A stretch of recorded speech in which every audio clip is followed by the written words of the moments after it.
Give me a moment.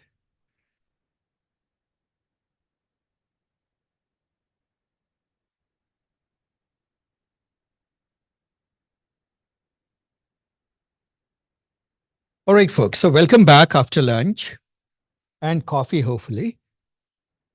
Now, this session is about our first project. What is our first project about? Project 1.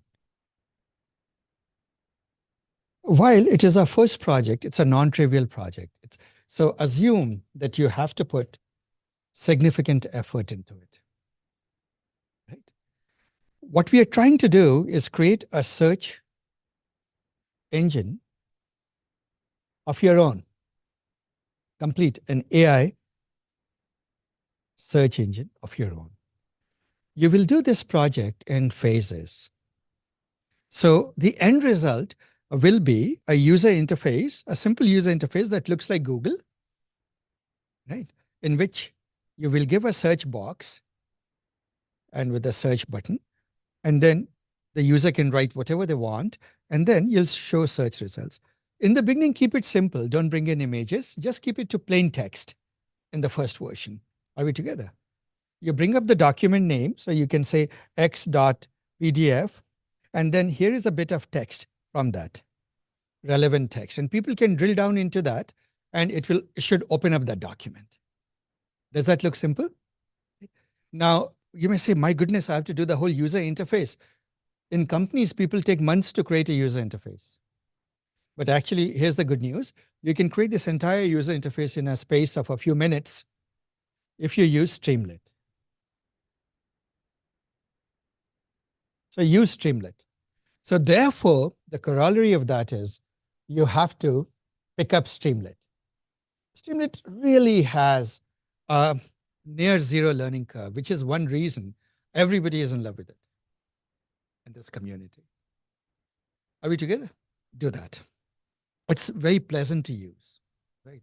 I personally, by the way, I'm not like, I do know JavaScript and TypeScript, but I also know that it takes a long time to create really beautiful UIs in those. And I wouldn't trust myself to do that.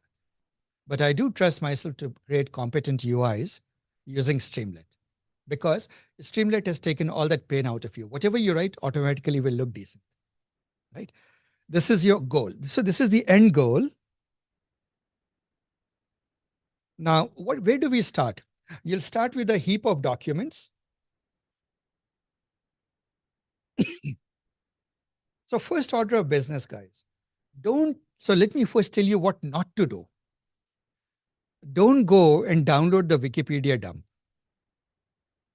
right? It's very easy to do that because Wikipedia has been converted into a data set, into text. Kaggle will give it to you, and things will give it to you. You can use that in the beginning, but in the first iteration, it's overkill. Don't try to create a search engine over archive, archive research papers. If you do that, you will realize that with what you have learned just now, you won't create a very efficient search engine. You won't be happy with the performance. So what should you start with?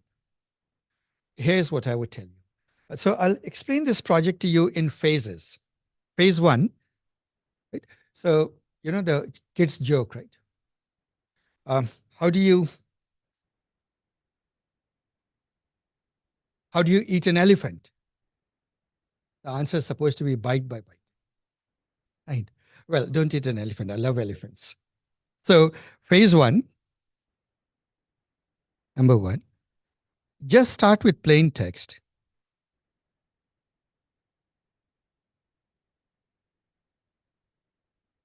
Just start with plain text. Are we together? Keep it short text. Short texts. Are we right? Then what you do is don't take very long text. Like poems, for example, are short, isn't it? Then B, create vector embeddings You already saw the code. You have it in your homework, in your Jupyter notebook. But now, this time, don't do it. I mean, you can, in the beginning, do it in Jupyter notebooks, but you won't be able to run your Streamlit using that. So you'll have to create a proper Python project. And I will release a starter project for you, but don't wait for it. Just get started. If you have to do it in Jupyter, do it in Jupyter for the time being. Create vector embeddings. Third is easy. Have a search function. That also you saw, it's just one function, search. Have a search function. And four, put it all. So by the way, vector embeddings, how many times should you create? Over and over again, every time you start your application, or one time? Just create it, save your vector embeddings in the beginning. If you so choose, you may do it in the most primitive way. Just store it in file, CSV file, or something like that. Are we together? Keep it very, very simple. And it is always good to work in phases. Right? So I'll give you something, a bit of reality. Physicists, for example, when they try to understand how air and gases behave, they created the picture of an idealized gas. Right? An idealized gas is just perfect. There's no problem in it at all, and so forth. And when they think of water, they think of water that's not wet. Now you can imagine that, right? So they start with very oversimplified models. So do that. We are going to do that, yeah? And then we'll sort of add layers of complication to it. So have a search function. Put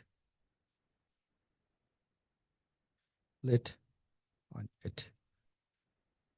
If possible, I want you to finish this before you go home, right? Just start with the plain text. So let's say that you start with, where can you get good plain text documents? Many places. One easy place is Gutenberg. Do we know what Gutenberg is? Well, the printing press was invented by the Gutenberg printing press. Now, Gutenberg is an open source project, which are a public project, public domain project, in which all the books that are free of copyright now. So copyright law acts for 100 years. So books that are more than 100 years old are now in the public domain. And all of those books have been painstakingly, people have cleaned it up and put in effort, a lot of Herculean cooperative effort, global effort, to put clean, nice versions of those books in the public domain. A very good place for you to go and get the plain text. In a previous batch, one person did something, a lovely project. This person, actually, I should ask him to give a demo of it. He took the Tirukural. You know what Tirukural is? Okay. In southern India, in Tamil culture, Tirukural has about the same level of respect as Kabir has with his dohas in North India. Right? So the Tirukurals are the wisdom. If you have any problem in the world, there is an answer for it in the Tirukural in your life. Right? So, and Tirukurals are short texts. The person took Tirukural in Tamil and put it in here. Now you'll be surprised. Actually, this entire technology works just fine with Tamil. And what you could do is, while you're at it, you can even translate it into English on the fly when you give search results next to it. But that's a stretch goal. The English translations of the Tirukural he took, and he did that. So just in case you were feeling sorry because your neighbor is creating trouble, there's an answer for that there, right? For every situation in life, there was. So take something like that. Go to Gutenberg. My thing was, I took Shakespeare and did that. Another good example. Shakespeare's sonnets, by the way, I'm very, very fond of. Right? Anybody fond of Shakespeare's sonnets? Okay. Or anything, whatever your favorite. Robert Frost. Yeah, so just try to take something in the order of 100 docs. As a team of 5, remember that each one of you have to just download 20. So do it in parallel, put it in a directory. Then what do? Treat each document as a text, as one sentence. Create embeddings. So you'll have embeddings. Now, that's not the best way of doing it, but that is phase 1. Remember, this is only, we are taking baby steps, right? Crawl, walk, run, and then fly, perhaps, right? So we do that, phase 1. So is this easy? This is the time-consuming part. I expect you to do it before you go home. Create a vector embeddings. Do you have the code for that? Did we see the code for that? Literally is there, right? Is there. So we say that this is done. Do we have a search function? Literally, you saw it there. All you have to do is create a Streamlit UI. It will take you a few minutes to do that. Right? Well, it won't take you a few minutes because you're not familiar with Streamlit, right? And so you will have the one-time learning curve of Streamlit. But this is an excellent time to call up your family and let them know you'll be late. So do it, guys, because if you don't do it today, you'll be tired. Tomorrow you won't do it. You'll say, I need one day to rest, one day with my family, or one day with something. You won't do it. And then the work will come in. So try to finish phase 1 today before you go. This is easy to do. Do it, right? Put your entire code in the Streamlit itself so that it just runs as a single app, except for this part, So here what you will do is, you'll do it in 2 parts. If you create an embedding and store it, and store in a CSV file, or in whatever file you want. Then here, after loading it. So if you store it in CSV, then you better load it back. Loading it back. Now, you remember that we are not being very smart. We have 100 documents, so there's no reason to bring in a vector database or a powerful approximate nearest neighbor search machinery here. Do it simply so that you get a gut feeling of what it is. Are we together? Do that. Once you have done that, this is phase 1 over. You're in the proud situation of having created a search engine, right? Phase 2. How many phases are there? We'll find out. Phase 2, which I won't hold you to today, but please do it. At least try to do it by end of this week, definitely. Definitely by, let me put this word here.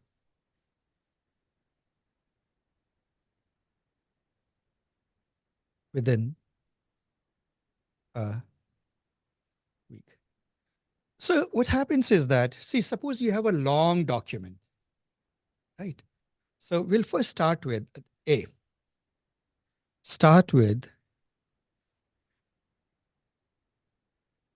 a few hundred long documents. Oh, by the way, guys, can you tell me in phase 1, which is the hardest part that you'll find? Guess which part is the hardest? I mean, we have seen all the code. It's probably Streamlit. No, actually, it's A. Engineers inherently are lazy beings, right? They will always find a programmatic shortcut to do it.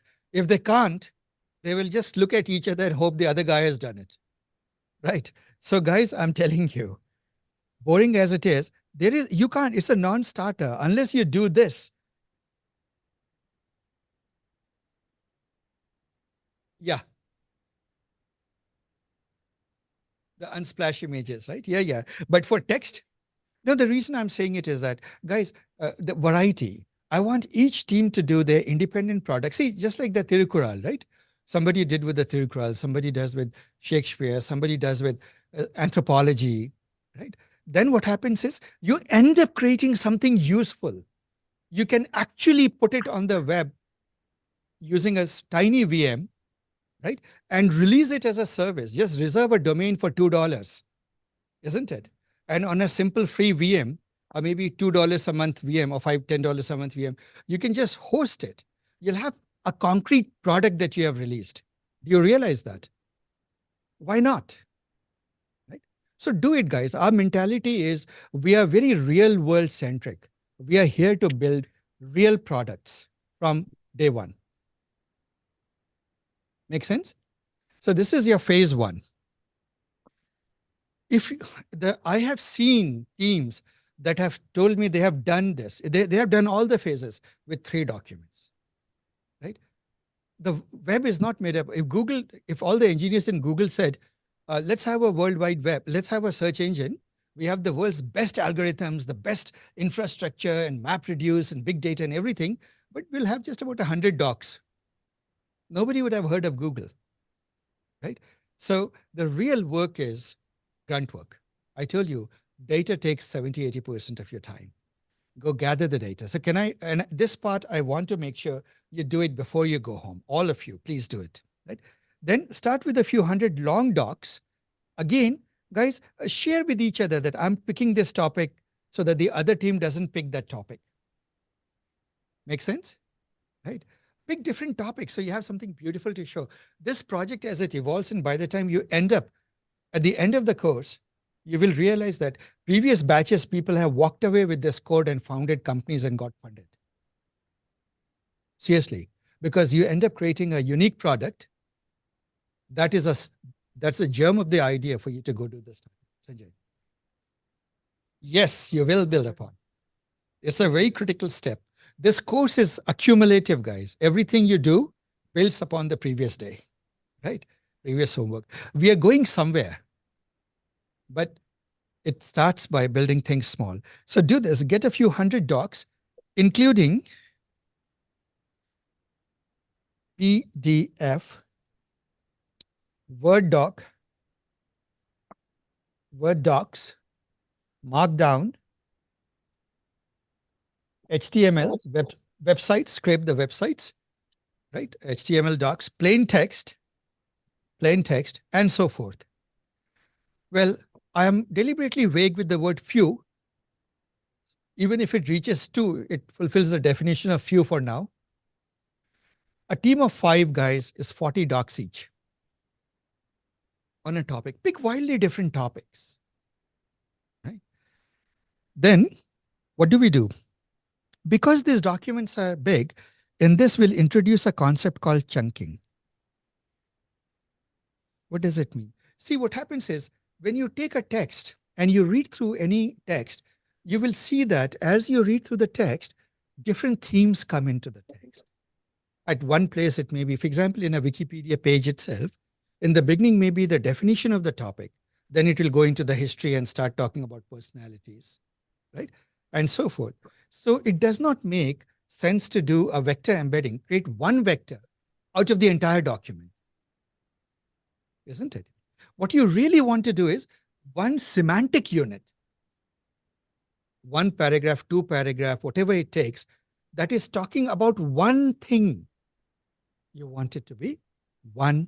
The word people use is chunk. And the kind of chunking we do is not the silly chunking that you find in a lot of these open source libraries. I want you to do semantic chunking. Semantic chunking means literally that. Break it up by themes. Yeah. Mixture of them. No, ignore the images. Ignore the images. Right? So guys, at this moment, we are not doing multimodal learning. Ignore the images. Just stick to plain text. All right. Then we want to do semantic chunking. If you can't, just do brute force chunking. Right? Brute force chunking means split it into like texts of length, let's say 200 tokens each, 200 characters, whatever, 200 words or something like that, whatever suits you, right? Brute force chunking we can all do, right? You're just breaking it up by length, a string by length. It is not that great, but semantic chunking is always better. Actually, why don't I do this? In this one, don't do semantic chunking, brute force chunking, brute force, naive chunking. Now, save the chunks to a file, now you have to be a little bit more careful. What you'll have to do is you'll have to create a CSV where you'll have to store this to a CSV file where you have to store this. The fields column should be chunk ID. Give it some unique chunk ID, right? A document ID whichever document it came from, right? You may also want to have document file name, because ultimately you have a file name of the doc, and then chunk, text, and vector embedding. So these are the columns. Now let's think through the columns. What will happen is you take a document. Let us say that the document says, I'll take an example. Alice in Wonderland, or Through the Looking Glass. It's a story by Lewis Carroll, Through the Looking Glass. Then in it, it contains, let's say there's a chunk which pretty much covers that Jabberwocky. So what you would say, you would give it some ID. Let's say ID is 26. You can put some integer ID, whatever ID, it doesn't matter. Document ID, you can choose to give Through the Looking Glass document some ID, let's say 5. Document 5, maybe the document file name may be Through the Looking Glass .txt. I'm just assuming, right? Or PDF or whatever it is. Now chunk text would be what? This would be the actual text. Make sense? Right? Just random. Right? And then create a vector for it. How do you do that? Do you have the code to do it? So between phase 1 and phase 2, what is the only additional thing we are doing? Chunking. So we learn chunking. What's that? Yeah. Overlaps are okay. If a couple of chunks overlap, doesn't. Okay, but the same code base you can evolve, do the chunking. Now what do? Now your search has gotten a little bit more complicated, because when you search, you will end up with chunk ID and document, isn't it?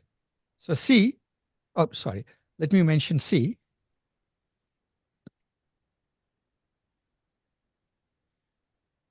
You will get back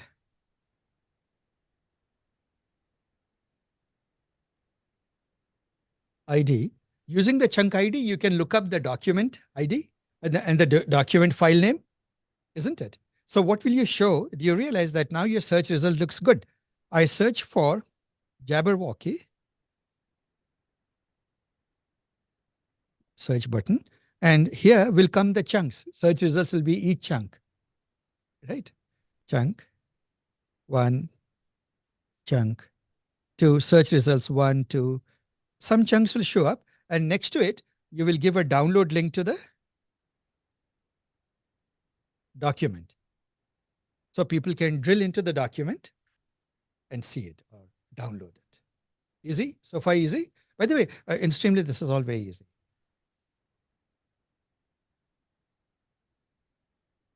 Yeah, search is always on the embedding. Always on the embedding. Right? So, by the way, if you fall into the temptation of doing Elasticsearch, don't. The whole point is you're learning about AI search, semantic search. Right? So,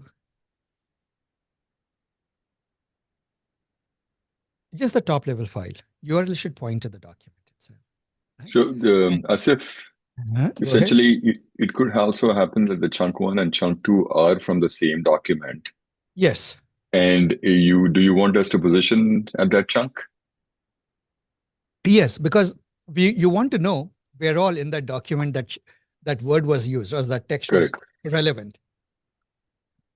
Show that, and people can then open the doc. At this moment, you're not being friendly. You're not opening the doc and highlighting the location of the text. Let's not get there.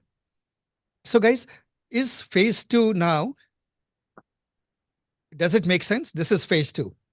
Is it easy so far? So you remember that phase 1 was getting started with pretty much the Jupyter notebook you already have. Phase 2 adds chunking. Use brute force chunking. Phase 3 is, let me mention phase 3, and do it in phases, guys, so you have a sense of accomplishment. Every time you finish a phase, feel free to reach out to one of our teaching staff and say, can you please review it? Can you give me an idea? But don't ask them. See, the one thing that you shouldn't do is say, can you help me do it? I have specifically instructed the team not to give you the solutions, right? They will help you understand. They will review your work, but they will not give you the solution directly, because then you won't learn. The reason I'm saying it is, in the past, we have had teams that came and told me the only reason I registered in this course was to get the code base. Right? Do not collect 200. Yeah. Phase 3, its core ingredients is A, semantic chunking.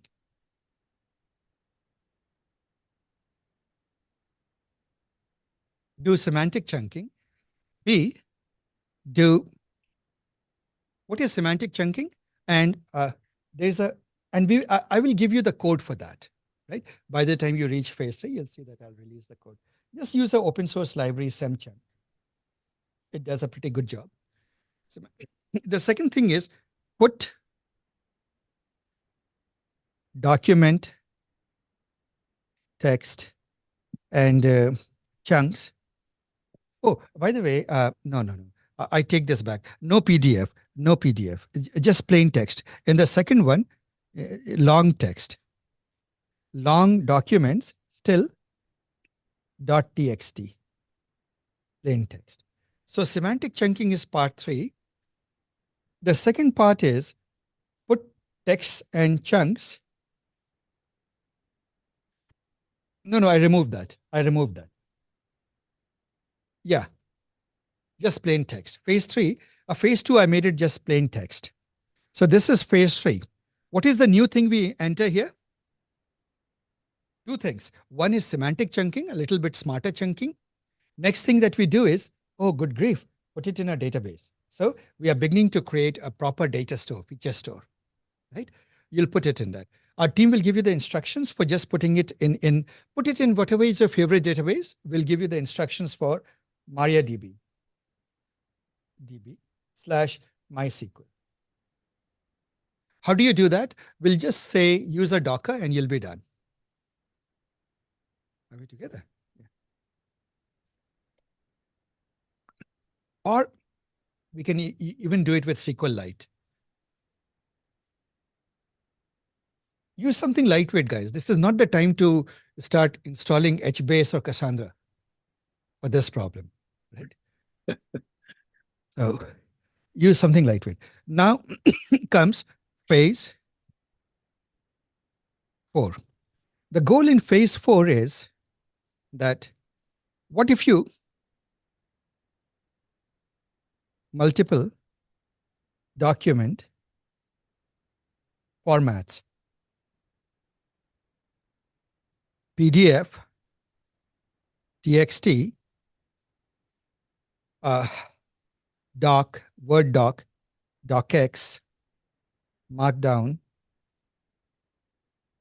PostScript. What other document formats can you imagine? And so forth. Right? What if you have to pick up, extract text from all these document formats? You realize that all the architecture is there. You're just doing only one step, one new thing per phase. Right? So you need parsers. Oh, you can extract text from scan copies too. Yeah. So what happens is, if you have scanned images, there are OCR tools that will do it. Yeah. And they're pretty good at it. They're all there. Python is very rich ecosystem. Just a few. But I'll let you guys discuss, because there are so many of them. I'll let you guys collectively talk to each other and discover which one. Oh, I'm using this. I'm using that. You'll have fun with that. And then compare. The beauty of not answering a question is, if you try different answers, you can debate and figure out which was better. Right? So this is the phase of parsers, document parsers.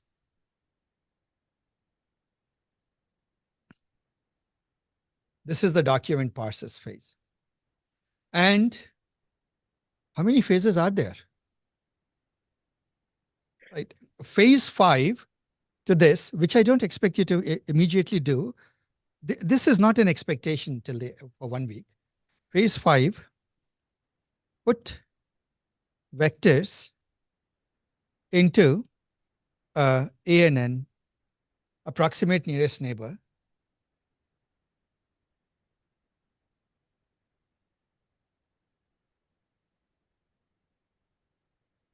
index, and search from there. So search there. Because see what happens, as the number of documents or chunks increases, every time you search, you're doing a linear search, order n, right? So it's sort of a full table scan. It's terribly inefficient. You need something that does very, very fast lookups, right? And in particular, the ANN that I want you to use is FAS. FAS is the pretty much all all production implementations. These 90, well, I wouldn't say all, but 90% of them are either using FAS or Google is using Scan, but they're based on similar ideas. We'll use FAS because it's the most popular. Most of these so-called vector databases, the core engine is actually FAS, right? And so what you're doing is you're creating a very tiny germ of a vector database by hand, right? They're literally creating a little vector database of your own. Phase 5. Yes. Of FAS. It is a ANN. FAS is a ANN library. It is an enterprise grade. It's the world's fastest library. I'll give you an example.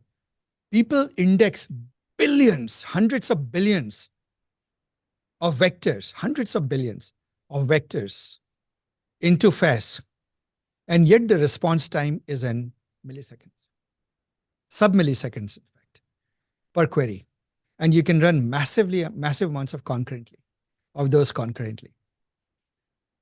It's an ANN library. It's a Facebook library. They released it to open source, which was a great boon because now everybody uses it. Right? So we are on phase 5 of 100. It's beginning to look long, isn't it? Okay. So phase 5, and the last part is a little bit easier. It is a little bit more, which is optional. See, if you want to really get it to production grade, you don't want to use Streamlit, right? So I'll make it optional phase 6.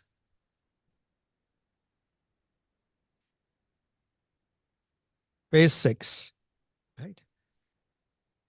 Put the search functionality microservice.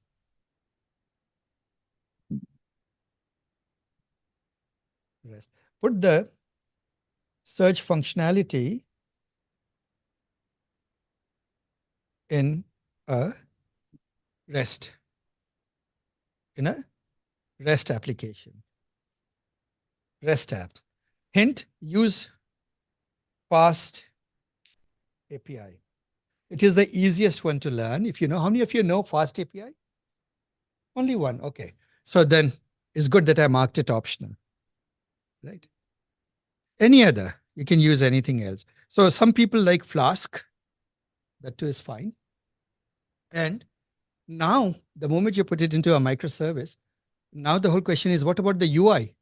Hint, UI, you can still keep Streamlit, though in reality you would, in order to go full production, you should create your own simple UI using React. So another hint, the UI here is so simple. If you ask ChatGPT to write the UI with the proper prompt, it will write you the entire code, fully working code. You can just ask it to do that and it will do the UI for you. And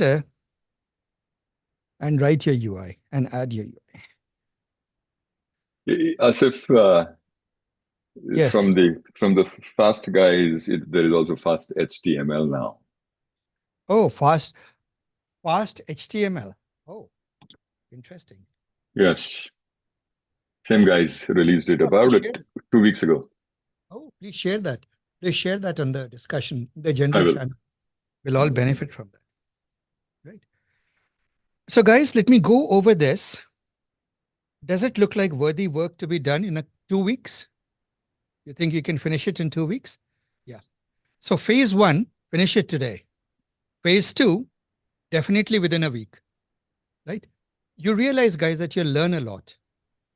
Now comes a phase which is more interesting and deeper. Phase 7. And this is where actually you go beyond what many of the open source libraries don't do, or frameworks don't do, but is necessary. See, what happens is, I said, AI search is good. AI search works best when you give it good text. But if people just give you keywords, then AI search doesn't do well, right? So then you say, oh, but keywords, what about keyword-based search engines of the past, those old traditional search engines? And so what you can do is you can use the best of both the worlds. Are we together? So it is called hybrid search. Hybrid search. But then what happens is, given a query, you will pass it through a traditional search, right? Let's say something like Elasticsearch or something very basic search. Actually, you don't need to install Elasticsearch. It's a pain. We'll just give you a Python library, which in the library itself does the traditional search, right? So let me just call it keyword search, keyword search, and semantic search. Let's say that each of them produces 10 results, and you want to display the results. The problem is, how would you know how to interleave the results by relevance, isn't it? So what you need to do is you treat these results as just candidates. You say that these search engines have produced 10 candidates. 10 candidates. Or, by the way, 10 or 20 or whatever it is. Then you pass it through something called a re-rank. And we will talk about that in an hour shortly. The next research paper we'll read will be about re-ranker. And that is the search result. You will see that the quality of your result is really very good. Are we together? Right. And as you may imagine, at this moment, you end this project of search because you'll move on to the next topic. Try to do it in 2 weeks. Now, here's the state of the art. If you reach here, you're already doing better than many, many open source projects on your own, right? Fully. So next, as you will realize, yes.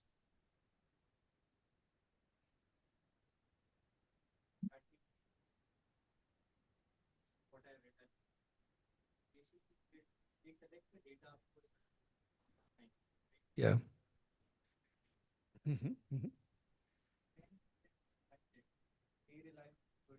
We'll come to that. That is called RAG. That's called RAG.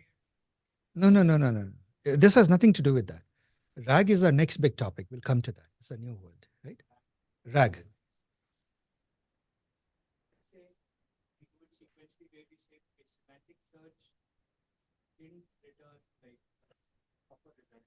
How would you know? How would you know? How would a machine know? It can't. So what you do is you pull in candidates from both sources, mix them up, and then you give it to a re-ranker to find the best amongst them, right? So the whole theory of re-ranker will do today itself. Wouldn't it be nice to add one more phase to it? Yeah. So phase 8. It turns out that when I said that, that encoder will create one vector out of text, it turns out that creating just one vector is sometimes not the best idea. More is better. And so I will make it optional for those of you. It won't be optional for Bootcamp 2, but for this, it's optional. Use Colbert. It gives better results. Colbert v2. Colbert v2. It just produces better embeddings. Right? Yeah, Colbert v2. I just did the paper reading on Colbert this weekend, this Wednesday. So if you missed that, which you all seem to have missed, right? So the video is there. I'll add it to the course portal. You can watch my paper reading on Colbert. The basic message is, see guys, this one is optional. The basic message of Colbert is that uh, more vector to represent a document or a chunk with multiple vectors gives you better search results than representing it with just one vector, right? So it is called late interaction. There's a whole theory to it.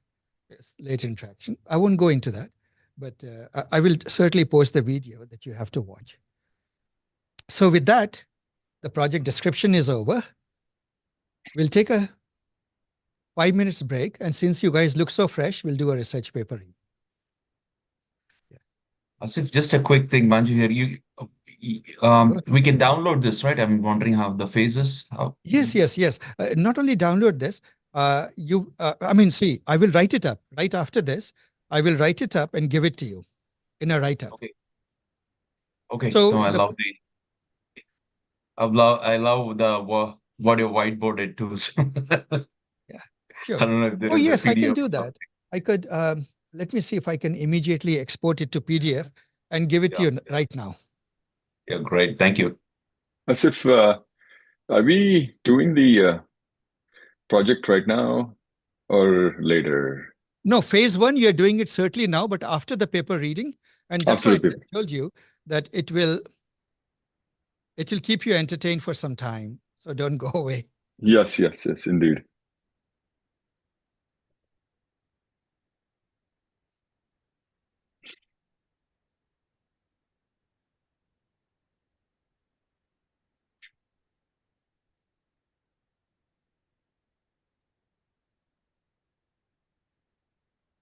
Okay, let's see if it actually got done.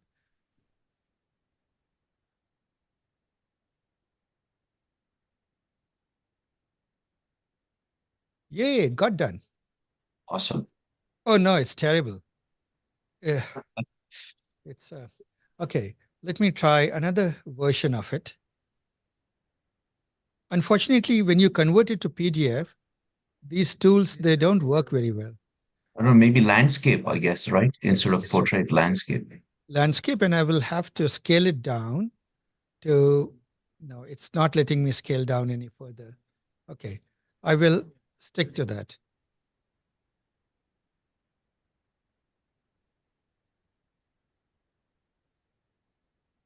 I'll override this. Project one phases. Yes.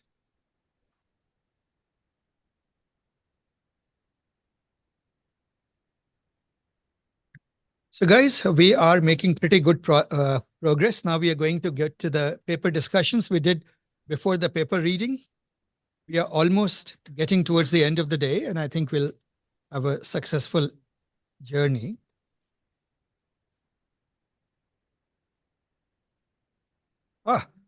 Little bit better.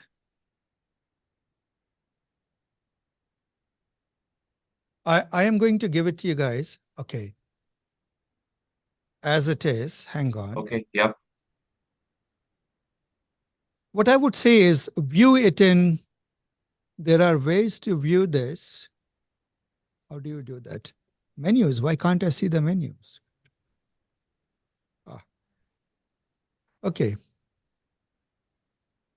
There has to be a way to view, add bookmark. I don't know what's going on.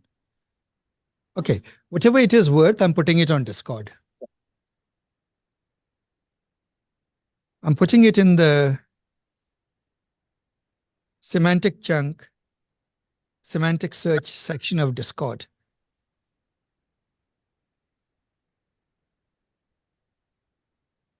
Oh gosh, what's happening? Yeah. LLM, semantic search. Here I will do upload a file. So guys, I'll give you a proper write-up. Huh? This is only temporary. Okay, thank you.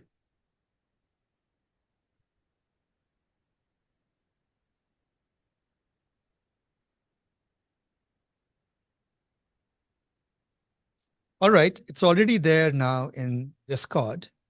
Oh, or it's rather getting there. I'll take a 2-minute break and I'll be back.